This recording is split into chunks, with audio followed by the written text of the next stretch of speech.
In the distant age, before marble temples rose upon the hills of Attica, before Athens knew glory or empire, there lived a king whose heart carried the weight of sorrow. Aegeus, son of Pandion, ruler of the ancient city, walked in silence through the halls of his palace. For though he held a kingdom, no child had ever called him father. No heir had ever been placed upon his knee, and a throne without an heir is a flame flickering in the wind.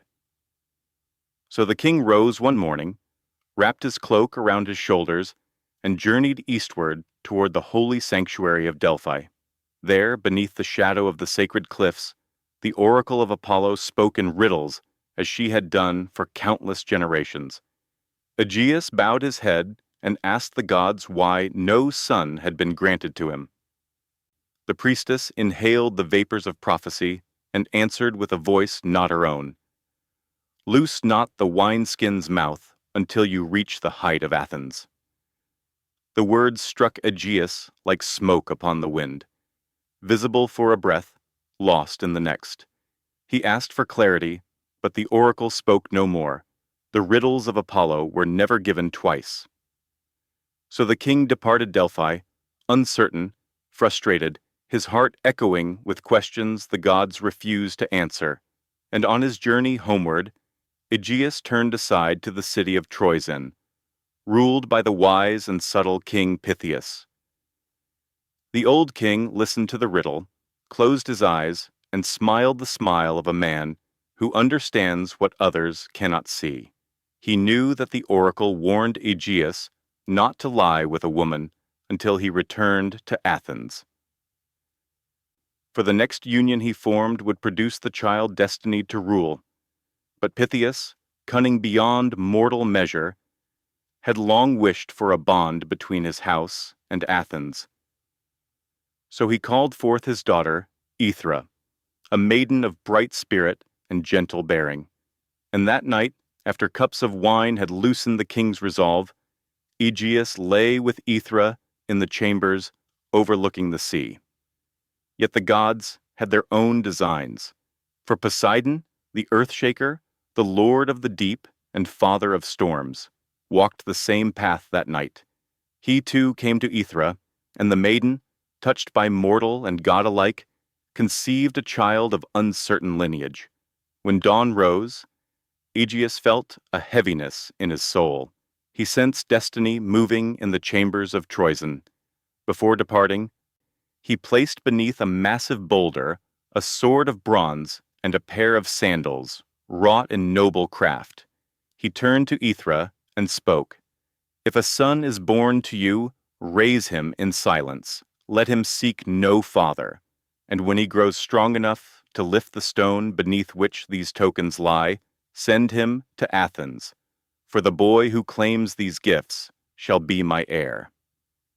And so Aegeus returned to his kingdom, never knowing whether the child conceived that night was of his mortal blood or sprung from the lineage of Poseidon himself.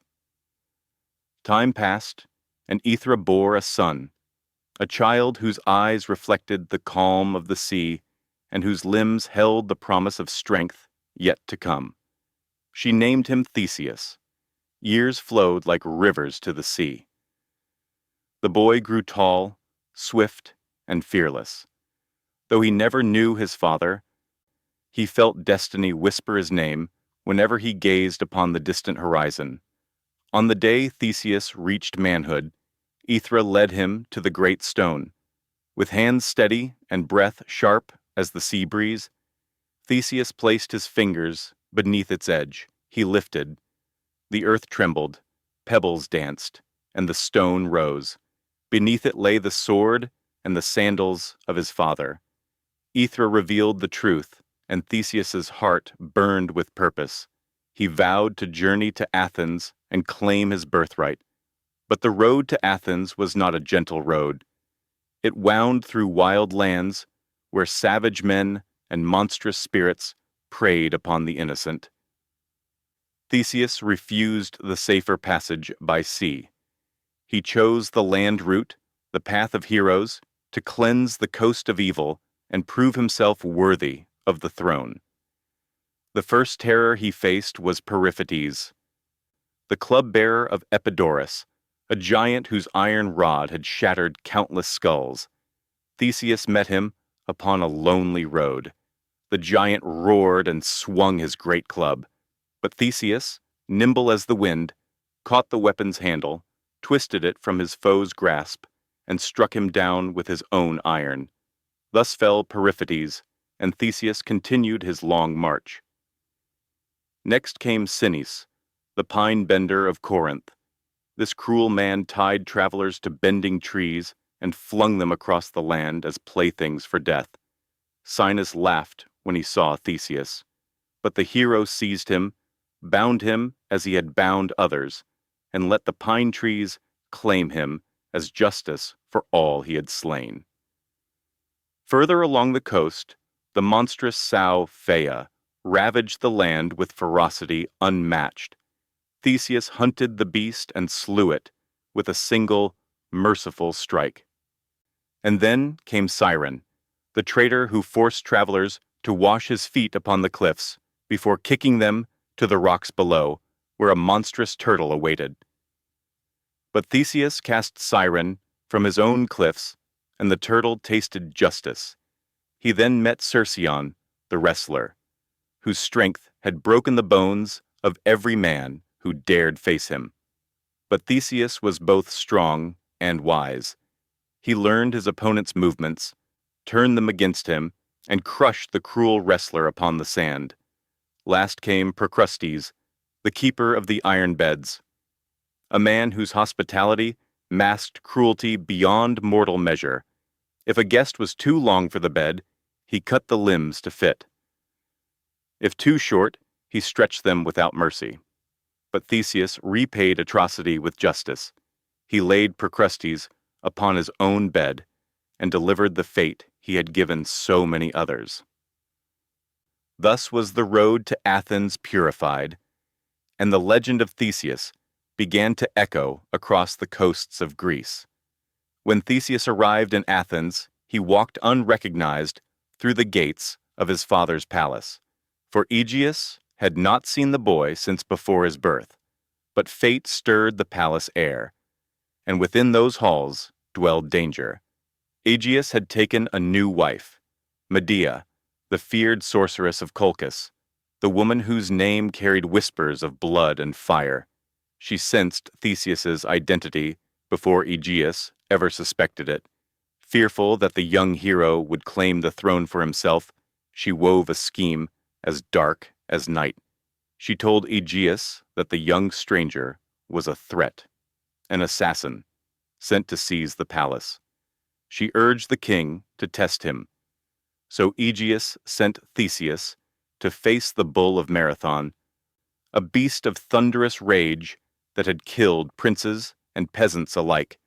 Theseus accepted without fear. He journeyed to the plains of Marathon, seized the beast by the horns, and wrestled it to the ground as the sun burned gold upon the fields. He returned to Athens victorious. But Medea was not yet finished. She called for a feast and offered Theseus a cup of wine, a cup laced with death. As the hero raised the goblet, Aegeus's eyes fell upon the sword at Theseus's side. Recognition struck him like lightning from Olympus.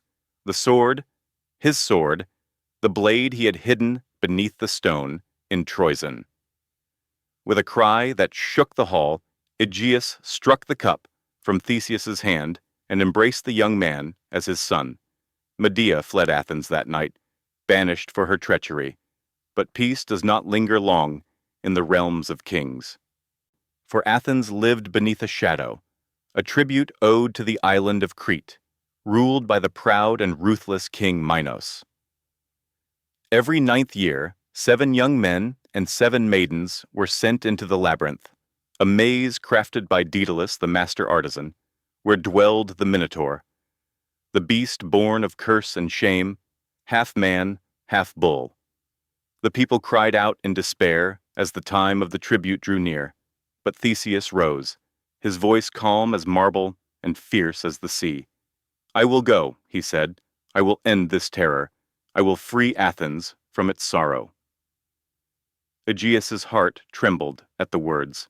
Before Theseus departed, the king spoke one final command. "If you return victorious, raise a white sail upon your ship. If you fall, your companions shall sail black, and I shall know your fate from the cliffs of Sunion." Theseus nodded, and the ship of the tributes set sail. The black sail rose against the wind. After days upon the sea, they reached Crete, where Minos stood in majesty. But not all hearts in Crete beat with cruelty. Princess Ariadne, daughter of Minos, saw Theseus among the tributes and felt the stir of love. Where her father saw victims, she saw a hero. She sought Theseus in secret and pledged to help him if he would take her with him to Athens as his bride. Theseus agreed, and Ariadne revealed the key that could break the power of the labyrinth. She gave him a ball of thread, simple to the eye, yet the most cunning device Daedalus had ever made. "With this," she whispered, "you shall find your way out again. Follow its path, and the Minotaur shall not be your tomb." Theseus took the thread, tied its end at the gate, and descended into the twisting darkness. The labyrinth breathed like a living thing, its walls shifting, its corridors echoing with the growl of the beast. And there, in the heart of the maze, Theseus met the Minotaur.